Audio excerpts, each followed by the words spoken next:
कि पुत्र कैसा हो तो राम जैसा हो, भाई कैसा हो तो राम जैसा हो, पति कैसा हो तो राम जैसा हो, मित्र कैसा हो तो राम जैसा हो, मर्यादा कैसी हो तो राम जैसी हो, पराक्रम कैसा हो तो राम जैसा हो, राजा कैसा हो तो राम जैसा हो, और दुश्मन भी कैसा हो तो वह भी राम जैसा हो। क्योंकि रावण ने मंदोदरी से कहा था कि अगर कोई सामान्य पुरुष होगा तो मैं उसे मार गिराऊंगा, और अगर खुद नारायण होंगे तो मुझे मोक्ष की प्राप्ति होगी। तो दुश्मन तो ऐसा होना चाहिए जो मोक्ष प्रदान कर दे। नमस्कार, मैं शैलेश कुमार, शैलेश की बात में आपका हार्दिक स्वागत है। और आज का यह दूसरा भाग है। जो पहले भाग में मैंने प्रस्तुत किया था मुद्दा गर्म है, और जिसमें मैंने वर्णन किया है कि रामचरितमानस और गोस्वामी तुलसीदास को किस प्रकार उसमें घसीटा गया। इसके पहले का एपिसोड आप देख सकते हैं। इसी कड़ी में आज दूसरे भाग में हम हैं और मर्यादा पुरुषोत्तम रामचरितमानस पर कुछ चर्चा हम कर रहे हैं। जो भगवान राम का नहीं हुआ वह किसी का नहीं हो सकता। कलयुग केवल नाम आधारा, गोस्वामी तुलसीदास जी ने रामचरितमानस में कहा है। जिस भगवान राम का नाम लेने से लोग भवसागर पार कर जाते हैं, और जिस राम का नाम लिख देने से पत्थर भी समुद्र में तैर जाते हैं, उस भगवान राम का जो व्यक्ति नहीं हुआ वह किसका हो सकता है। गोस्वामी तुलसीदास ने रामचरितमानस में लिखा है, सुनि समुझहि मन मुदित मन, मज्जहि अति अनुराग, अल्लहि चारि फल अच्छत तनु, साधु समाज प्रयाग, सियावर रामचंद्र की जय।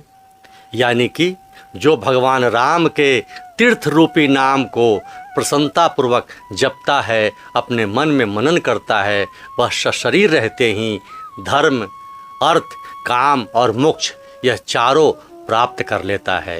यानी कि भगवान राम का नाम भवसागर पार करने वाला है। राम ही केवल प्रेम प्यारा, जान ले ही जो ज्ञान हमारा।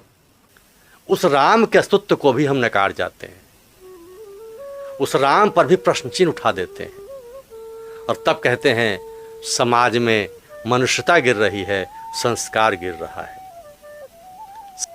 सच यही है, जो राम को पढ़ेगा वही आगे बढ़ेगा। अभी लोग कहते हैं संस्कार गिर गया। संस्कार क्यों गिर गया? क्योंकि घर घर से रामचरितमानस निकल गया।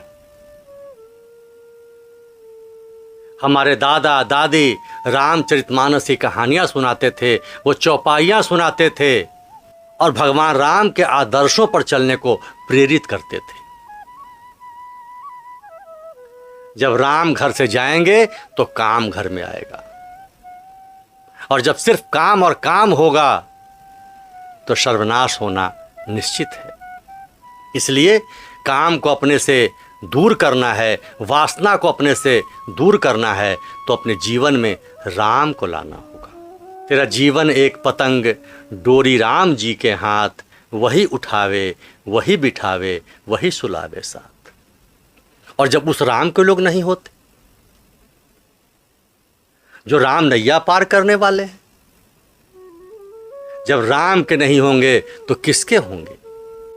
आज के दौर में ऐसे लोग भी हैं जो रामचरितमानस पर प्रश्न खड़ा कर देते हैं। आज के दौर में ऐसे लोग भी हैं जो गोस्वामी तुलसीदास को कटघरे में खड़ा कर देते हैं। वर्षों वर्षों से हम पढ़ते आए हैं, रामचरितमानस है, गोस्वामी तुलसीदास हैं, जिनसे हनुमान जी की मुलाकात हुई, और जन जन तक, घर घर तक अगर राम को पहुंचाने का श्रेय जाता है, और राम के चरित्र को बच्चों बच्चों तक पहुंचाने का श्रेय जाता है, तो वह गोस्वामी तुलसीदास को जाता है। इससे कोई इनकार नहीं कर सकता। लेकिन कुछ खाल को निकाल कर, कुछ उसमें से बाल को निकाल कर हमें लोगों को दिग्भ्रमित करना है, और हमें अपना काम बना लेना है। लोग कहते हैं अभी के समाज में मनुष्यता में गिरावट आई है। क्यों आई है? क्योंकि हम अपने आराध्य पर भी प्रश्न उठाने लगते हैं। अपने विद्वानों की बातें कही गई उसे गलत रूप में पेश करने लगते हैं, क्योंकि हम सबसे समझदार हैं, हमारे बागेश्वर सरकार ठीक कहते हैं, जो राम का नहीं वो किसी काम का नहीं। तो हम भी उनके साथ सहमति जताते हुए जयकारा लगाते हैं कि जो राम का नहीं वो किसी काम का नहीं। तो जय जय श्री राम बोलते हुए आज शैलेश की बात में इतना ही। अगर सब्सक्राइब नहीं किया है तो इस चैनल को सब्सक्राइब करें, लाइक करें, और फिर अगली बार मुलाकात होगी अगले एपिसोड में। तब तक जय जय सिया राम।